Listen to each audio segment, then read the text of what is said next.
पिछले क्लास तक हम लोगों ने पढ़ा इम्पेरेटिव सेंटेंस, और इम्पेरेटिव सेंटेंस को हम लोग दो तरीके से बेसिकली हम लोग एक्टिव से पैसिव बना सकते हैं। और ये बात हमने बताया आपको कि ऑर्डर होगा और कमांड होगा तो लेट लगाएंगे, एडवाइस होगा तो हम लोग क्या करेंगे, subject plus should plus be plus V3 लगाएंगे, है ना। पिछले क्लास में हम लोगों ने यही बताया था।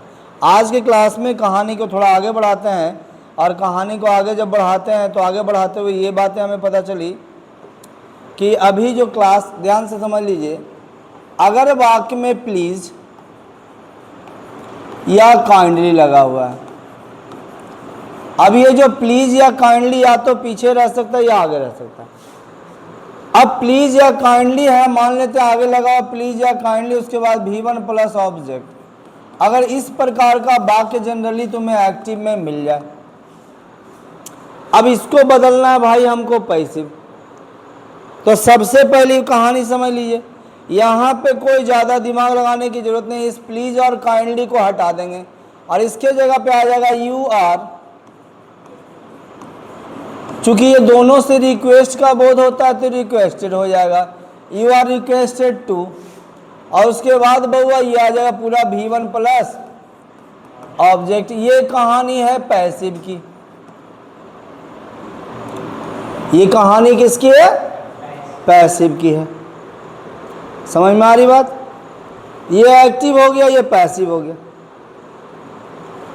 अब मान लेते हैं, अब इसका बाकी समझ लीजिए किसमें बाकी किस प्रकार से रहेगा।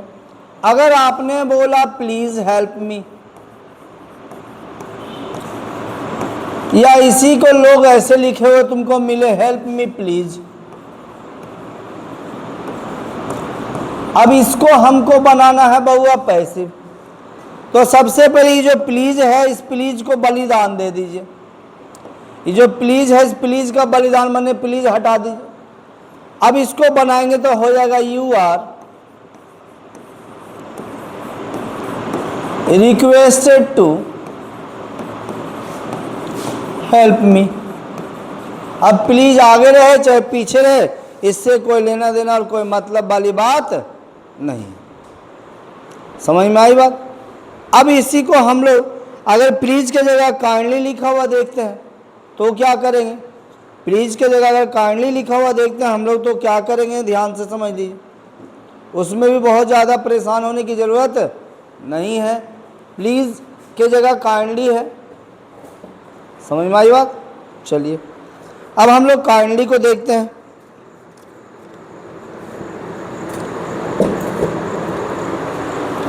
अब किसी ने बोला काइंडली ओपन द डोर,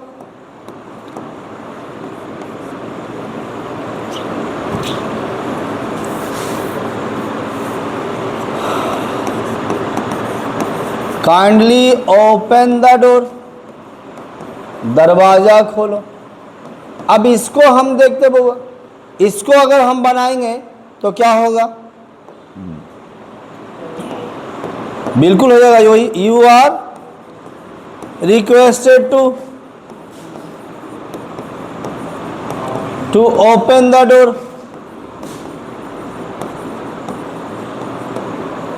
बन गया।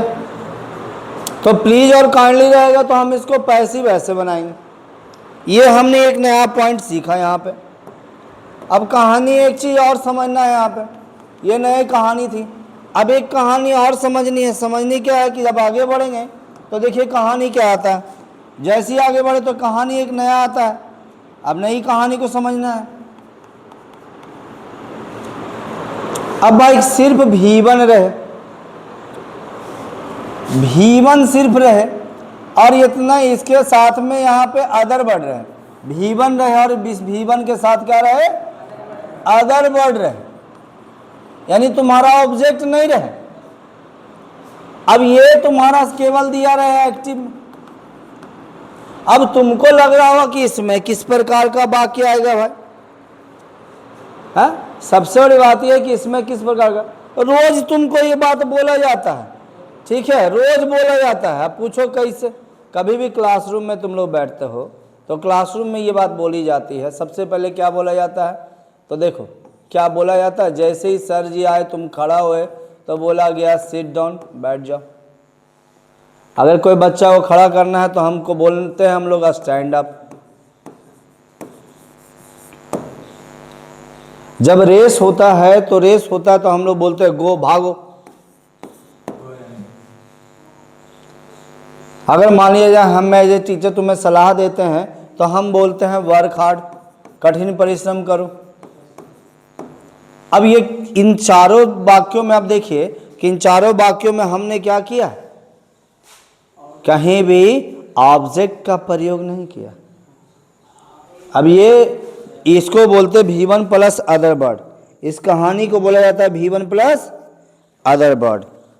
अब ये V1 प्लस अदर वर्ड है तो क्या करेंगे? इसको कैसे बनाएंगे? इसको जब बनाएंगे तो यहाँ सेंटेंस के सेंस के आधार पर दो कहानी आती है। वो पहली कहानी ये आती है कि यू आर, और उसके बाद हमको लिखना होगा ऑर्डर्ड। अब आदेश का बोध है तो ऑर्डर्ड, अगर आदेश का बोध नहीं है भैया तो यहाँ लगा दो एडवाइज्ड, और उसके बाद आ गया 2 प्लस V1 और उसके बाद अदर वर्ड। ये कहानी आ गई इसकी पैसिव की।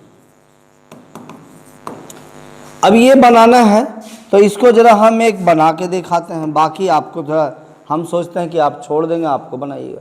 जैसे इसमें है सिट डाउन, इसको बनाएंगे यू आर। अब इस सिट डाउन क्या किए? जब गुरुजी आए या कोई भी शिक्षक आए तुम्हारे पास, तुम खड़ा हुए, स्टैंड अप का पोजीशन तुम्हारा होता है, तुम खड़े होते हो क्या करने के लिए? उनके सम्मान के लिए। उनके सम्मान के लिए तुम खड़े हुए भाई। तो जब सम्मान के लिए खड़े हुए हो तो क्या किया जा रहा है? सर तुम्हें सिट डाउन बोले तुम्हारे सम्मान को स्वीकार करते हुए, तो सिट डाउन बोले तो क्या किए? ऑर्डर दिए। तो इसलिए ऑर्डर दिए तो यू आर ऑर्डर्ड हो गया, यू आर ऑर्डर्ड टू, और उसके बाद है सिट डाउन, बन गया बहुआ। ये कब इस्तेमाल करेंगे? जब हमारा यहाँ पे क्या रहे? ऑर्डर का बोध।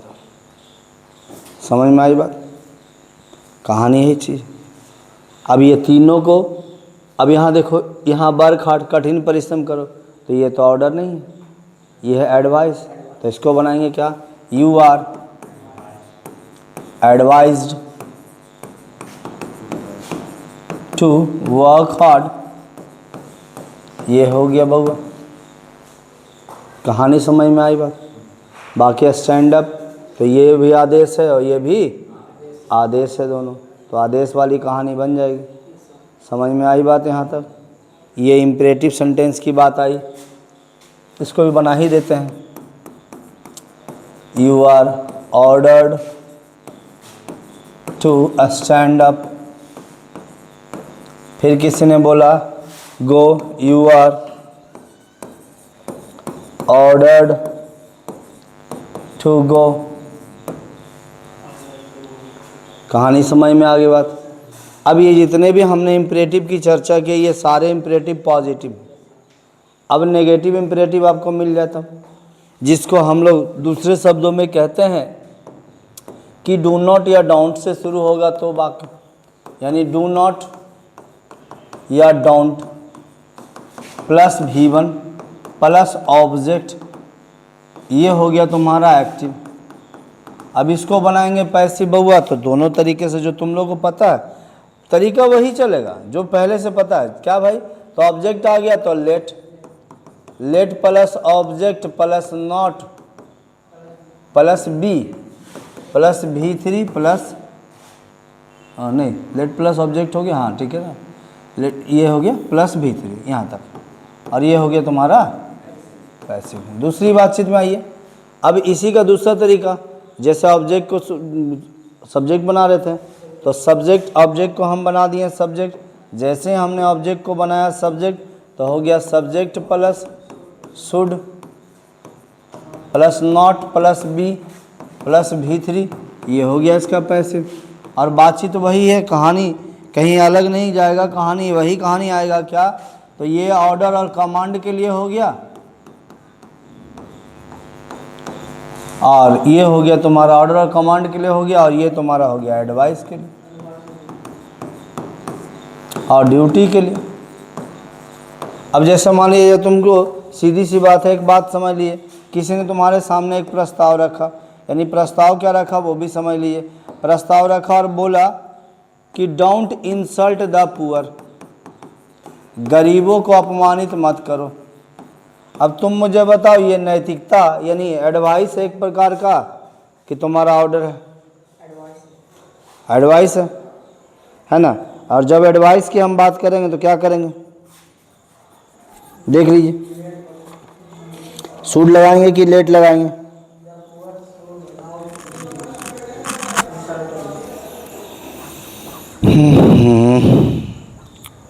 हाँ, क्या लिखेंगे? हाँ, जब इसको बनाएंगे मेरे बउआ तो यही करेंगे, लिखेंगे the poor should not be insulted, should not be insulted. Insult का भीतरी हो गया इंसल्टेड, ठीक है। अगर मान लीजिए कभी कभी तुम्हारे पिताजी ने बोला, ठीक है, तुम्हारे पिताजी का आदेश है डोंट शट द गेट, दरवाज़ा बंद मत करो, डोंट शट द गेट, दरवाज़ा बंद मत करो। अब दरवाज़ा बंद मत करो, ये बातें तुम्हें बताई जा रही है। जब कभी भी ये बातें तुम्हें बताई जाती हो तो इसको जब हम अनुवाद करेंगे क्या करेंगे भाई, तो हो जाएगा let the gate, let the gate not be shut, let the gate not be shut. अब देख लीजिए, तो लेट सी बन गया। अब कहानी आती है कि जब हमारे यहाँ तो डू नॉट या डोंट हो गया तो बन गया। अब कहानी यह आता है कि अगर हमारा जो है ऑब्जेक्ट भी ना हो, ऑब्जेक्ट भी ना हो, ठीक है, तो क्या होगा। अब मान लिया जाए, जैसे देखो यहाँ पे अभी बोल दिया यार डोंट गो देयर, वहाँ मत जा, ये ऑर्डर भी है और साथ में इसमें कोई ऑब्जेक्ट है, ऑब्जेक्ट भी नहीं। तब क्या करेंगे, तो वही चीज़ जो तुम बना रहे हो, जान रहे हो, यू आर, तो यहाँ लिख देंगे यू आर ऑर्डर्ड, आदेश का बोध हुआ, वहाँ मत जाओ, तो ऑर्डर्ड हो गया। लेकिन यहाँ टू नहीं, not to, not to go there. समझ में आई बात, डोंट गो देयर, ये चीज़ें आई। अगर तुमसे किसी ने बोल दिया डोंट स्मोक, धूम्रपान मत करो। अब धूम्रपान मत करो, ये तुम्हें कोई व्यक्ति क्या करेगा, सलाह दे रहा है। जब सलाह दे रहा है तो इसको बनाएंगे, तो इसको बनाएंगे तो क्या बनेगा, इसको बनाने के लिए हम लोग इस्तेमाल करेंगे you are advised not to smoke, बन गया वो, you are advised not to smoke. कोई दिक्कत परेशानी तो नहीं होनी चाहिए, है ना, कोई दिक्कत परेशानी नहीं होनी चाहिए यहाँ पे।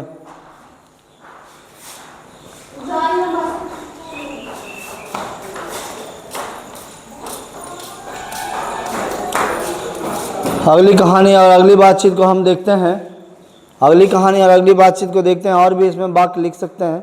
देखो, अब कोई लिख दिया डोंट मूव इन द सन, अभी तुम्हारा भी गर्मी का मौसम था ना, ठीक है, अभी गर्मी का मौसम में बोला जाता है डोंट मूव इन द सन, धूप में मत टहलो, बोला गया डोंट मूव इन द सन। अब भाई इसको बनाना है।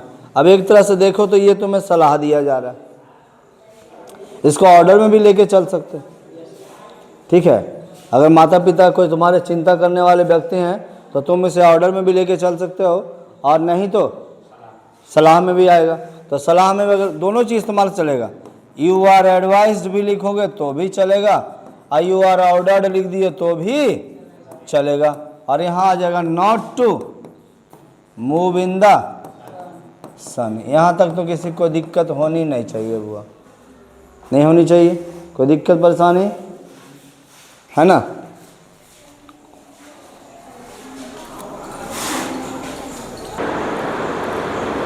चलिए आगे देखते हैं, डोंट वाला समाप्त हुआ। अब आगे देखते हैं, आगे जो है अब लेट वाला, इम्परेटिव सेंटेंस में एक लेट वाला भी आता है, यानी इसमें दो तरीका का लेट होता है। पहला लेट होता है वो लेट, उसके बाद आया ऑब्जेक्ट, और उसके बाद आया तुम्हारा V1, और फिर आया ऑब्जेक्ट।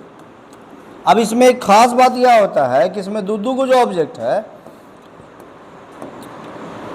तो इसलिए इसको हम बोलते हैं ऑब्जेक्ट फर्स्ट और इसको बोलते हैं ऑब्जेक्ट सेकंड। ये हो गया तुम्हारा एक्टिव में। कन्फ्यूजन नहीं रखना है, इस ढंग से पढ़ना है कि कन्फ्यूजन ना रहे।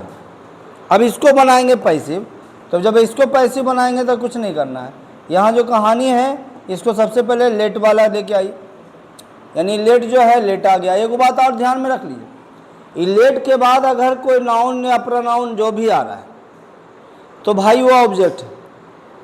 प्रोनाउन आएगा तो वो ऑब्जेक्टिव केस में आएगा तो पता चल जाएगा, लेकिन लेट के बाद नाउन आएगा तो वो भी ऑब्जेक्टिव केस में है।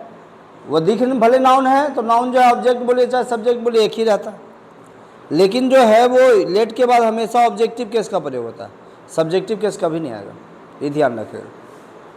लेट आ गया, लेट के बाद ऑब्जेक्ट आ जाएगा।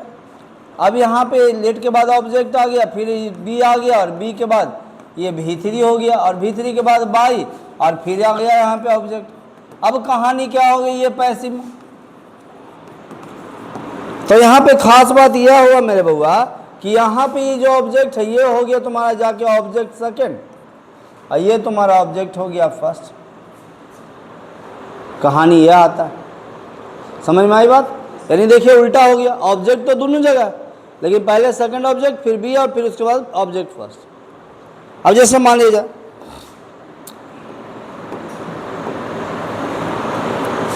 एक एग्जांपल तुम्हारे सामने रखते हैं, let her open let her clean my room, उसे मेरे कमरे को साफ करने दो। समझ में आई बात। अब इसको बनाना है पैसिव, तो क्या करेंगे, यहाँ पे लेट आ गया और लेट के बाद माई रूम इधर आ जाएगा, बी और क्लीन का भीतरी हो गया क्लीन्ड बाई हर, बन गया। जब दो ऑब्जेक्ट रहे तो इसको तो बनाना और भी आसान है। कोई व्यक्ति बोल दिया, आपसे अनुरोध कर रहा है भाई let me Singh a song, मुझे एक गीत गाने दो या मुझे एक गाना गाने दो। अगला बातचीत बोल दिया गया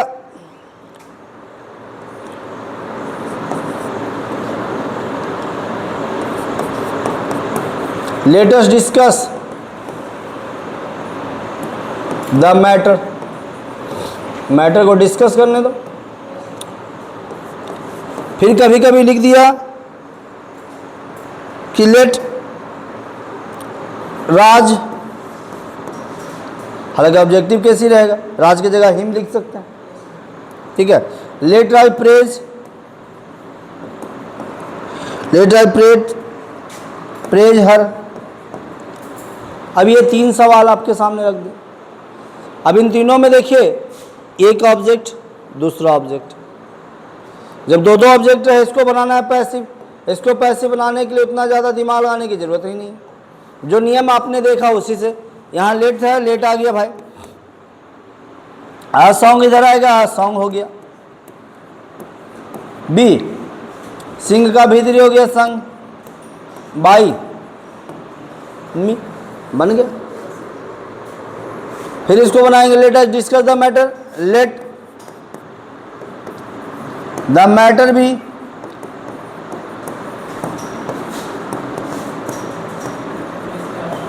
डिस्कस बाय अस, हो गया।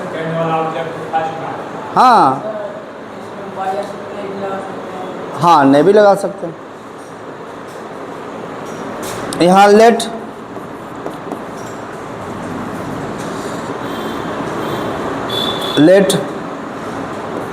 हर बी प्रेज्ड बाय राज। कहानी क्लियर है।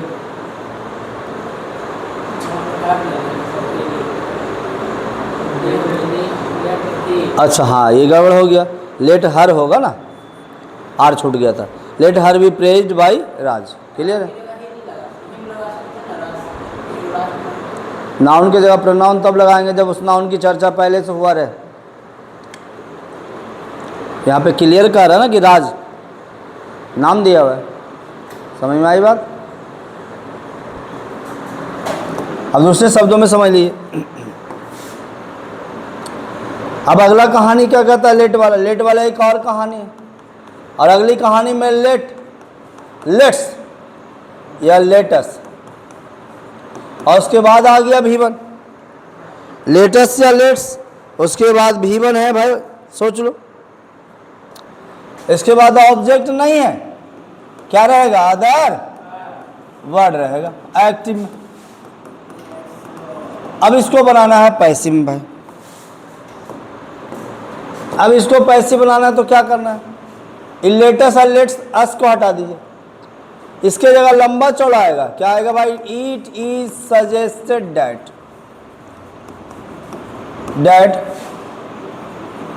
बी शुड, और उसके बाद लिखना होगा भी वन, और उसके बाद अदर वर्ड, और ये हो गया तुम्हारा क्या? पैसिव। कहानी क्लियर? सजेस्ट मैंने सुझाव देना। जैसे तुम अभी बोलते हो, कोई व्यक्ति ने बोला लेट्स गो, अब एक व्यक्ति तो नहीं, वहाँ पे 3-4 व्यक्ति तुम्हारे सामने समर्थन किया, सुझाव दिया कि लेट्स गो चलो,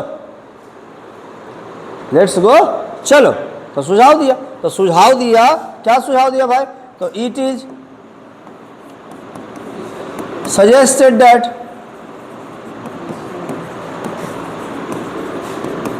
बी शुड गो।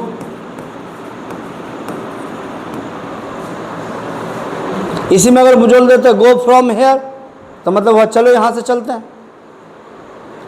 सामने वाला तुम्हें सुझाव दिया, तुम्हारा मन है तो जाओ, नहीं मन है तो ही रहो।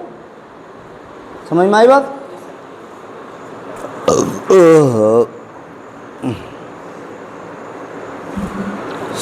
अब देखो अगला सा कहानी देख क्या कहता है। अगला जो कहानी है वो कुछ इस प्रकार से कहता है,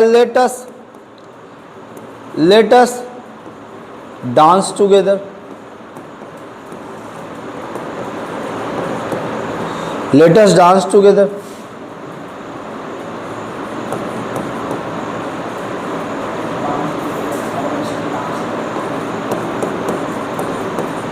चलो, उसके बाद हम लोग लिख सकते हैं लेटस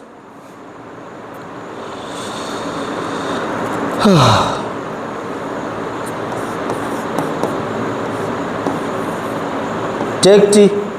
चलो चाय पीते हैं। समझ में आई बात? तो इस तरह का वाक्य रहेगा तो क्या बनाएंगे? It is suggested that. क्या लिख लेंगे? It is suggested that we should dance together. We should dance together. या फिर it is suggested that we should take tea। Clear? तो ये लेट वाली भी कहानी क्लियर हो गया है ना। अब चलते हैं हम लोग WH वर्ड पर। जो WH वर्ड की कहानी को हम लोग अभी पूरी तरह से नहीं किए, यानी अब हमारी कहानी जो होती है मुख्य रूप से इंटेरोगेटिव सेंटेंस के, यानी इस पे कहानी को हम थोड़ा सा इसमें अलग कर देते हैं। मुख्य रूप से आ जाते हैं इंटेरोगेटिव सेंटेंस में। अब इंटेरोगेटिव सेंटेंस में जो हमारी कहानी आई तो ये बिल्कुल अलग आएगा, क्योंकि इंटेरोगेटिव सेंटेंस 2 प्रकार का होता है। एक yes no question, WH question. तो यस नो क्वेश्चन वाला वो कुछ देखो, सच्चाई यह है यस नो क्वेश्चन वाला तुम्हारे टेंस के अनुसार। अब यस नो क्वेश्चन की कहानी मैं आपको बता चुका हूं सेंटेंस के टाइप में कि हेल्पिंग वर्ब से शुरू होता है। अब जैसे कोई भी टेंस का तुम्हारा हेल्पिंग यस नो क्वेश्चन, जैसे मान लीजिए एक वाक्य रखते हैं आपके सामने, इज ही प्लेइंग क्रिकेट, क्या वह क्रिकेट खेल रहा है? Question mark. तुमसे कोई सवाल पूछ दिया, हैव यू, अभी मेला लगा था, क्या लगा था? Have you visited Malmas fair, क्या तुम मलमास मेला भ्रमण किए थे भाई? ये तुमसे सवाल पूछ दिया दूसरा। फिर देखो तीसरा सवाल बोल दिया जाए, डज ही स्पीक इंग्लिश, क्या वह अंग्रेजी बोलता है? कोई से टेंस में आप आ जाइए, इसको कोई दिक्कत परेशानी नहीं। अब देखिए हम 3 को दिए, एक present continuous, present perfect, present indefinite. समझ में आई बात? अगर डीड पे दे दिया बाक,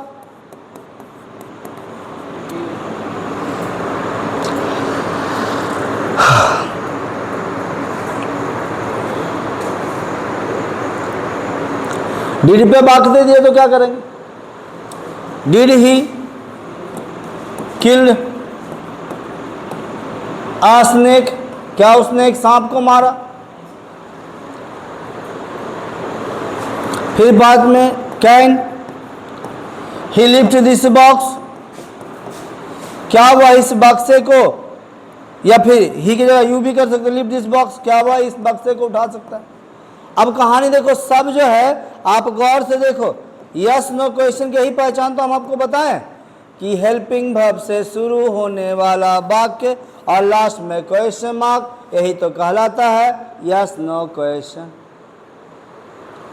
अब कुछ करना थोड़ी है इसमें जो है जैसे हेल्पिंग वर्ब आउट है उसी तरह से हेल्पिंग वर्ब आउट करना है।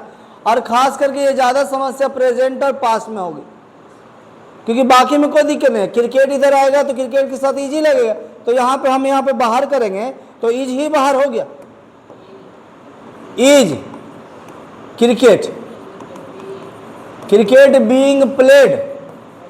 एक मिनट, मिस्टेक हो गया,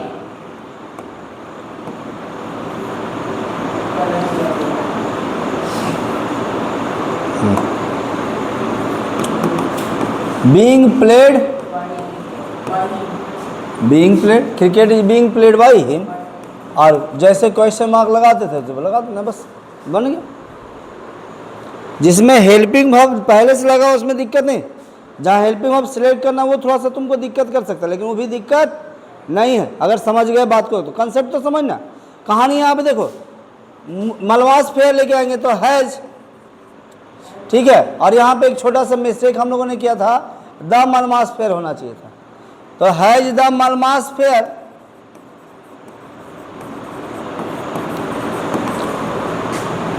been visited by you question mark. देखिए बन गया, कहानी हो गई। अब यहाँ देखिए इन दोनों में डज और डिड, तो डज प्रेजेंट इंडेफिनिट, इंग्लिश इधर आएगा तो इज हो जाएगा, इज इंग्लिश।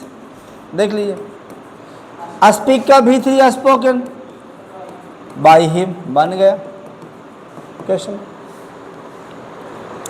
डिड इधर है तो स्नेक इधर आएगा तो बाज बर लगता है तो बाज हो जाएगा, वाज बाज अ snake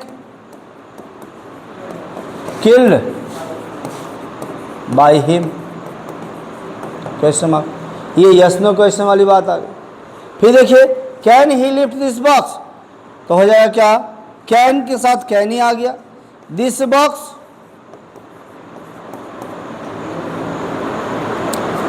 B lifted by him. ये तुम्हारा yes no question. Yes no question का पैसिव कैसे बनाएंगे? रूल जो आप लोगों ने पढ़ा है वही तो लगा रहे। प्रेजेंट कंटिन्यूअस टेंस का रूल तो प्रेजेंट कंटिन्यूअस टेंस में बीइंग जैसे लगाते हैं वैसे लगाए, खाली हेल्पिंग वर्ब को जो बाहर करते हैं वही हेल्पिंग वर्ब को बाहर किया। समझ में आ रही बात? क्लियर है यहाँ तक? यस नो क्वेश्चन तक?